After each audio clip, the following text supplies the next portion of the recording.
Est-ce que tu savais que certaines femmes vivent un véritable orgasme pendant leur accouchement? C'est un truc de ouf, on en parle tout de suite.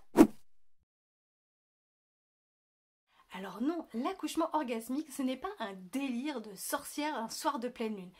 Il y a des récits, des témoignages, il y a même des études qui vont dans ce sens-là. Et quand tu y réfléchis, ça paraît même logique en fait.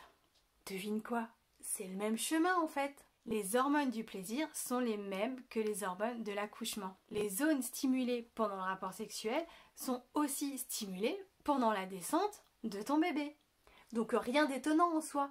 La nature a vraiment tout prévu. Avant de poursuivre, tu connais. Tu likes, tu commentes, tu partages et tu t'abonnes.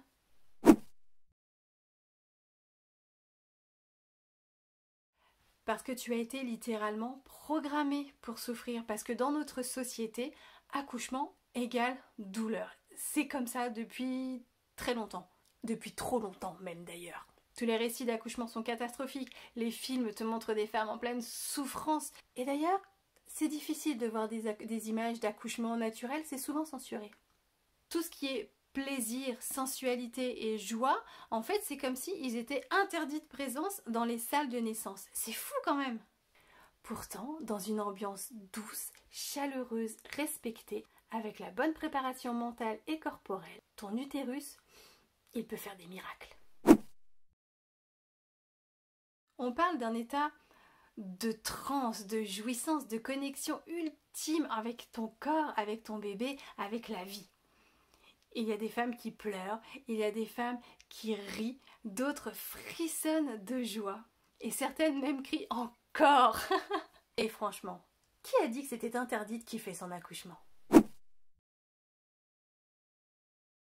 Ça ne se décrète pas, ce n'est pas non plus une quête ultime, un objectif à se fixer, mais en tout cas, ça peut se préparer et ça peut s'anticiper. Grâce au lâcher-prise, la respiration, la connexion à ton corps, ton bassin, ton utérus, et avec un environnement justement sécurisant, intime, sans perturbateurs hormonaux en fait, et surtout en changeant le regard sur ton corps et sur ce merveilleux moment qu'est l'accouchement. Oui, tu as le droit de vivre une naissance à la fois douce et puissante, et peut-être même délicieusement intense. Alors fantasme ou vraie piste de kiff corporel? Ce qui est sûr, c'est que ton corps il a des ressources de dingue. Et que ce type de naissance, même si c'est pas forcément ton objectif, eh ben, il mérite d'exister dans l'imaginaire collectif. Parce que ça change tout de se dire qu'on peut vivre un accouchement loin de la douleur et dans le kiff total. Que la naissance peut être vibrante, puissante et douce à la fois. Alors si tu as envie de te reconnecter à ton corps, d'avoir plein de conversations extraordinaires, oh bah tu sais où me trouver. Je compte sur toi, hein. Tu likes, tu t'abonnes, tu commentes et tu partages, hein.